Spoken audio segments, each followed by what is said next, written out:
एकनाथ शिंदेंच्या बंगल्यावर कॅबिनेट मंत्र्यांची बैठक, मंत्रिमंडळ विस्तारात खांदेपलट होणार, नव्या चेहऱ्यांना संधी.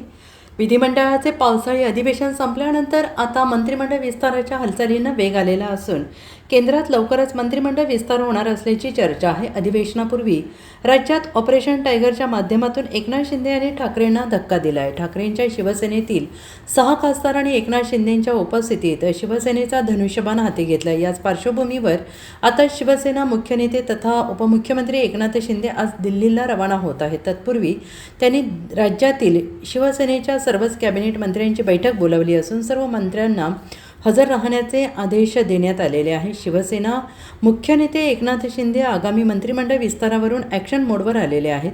नंदनवन बंगल्यावर शिवसेनेतील वरिष्ठ नेते आणि कॅबिनेट मंत्र्यांसोबत त्यांची बैठक होते आहे.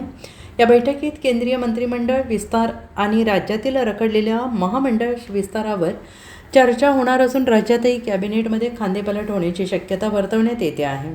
राज्यातील मंत्रिमंडळातील काही मंत्र्यांच्या कामावर नाराजी असल्याने त्यांच्या जागी नव्या चेहऱ्यांना संधी देण्यात येणार असल्याचं समजत आहे.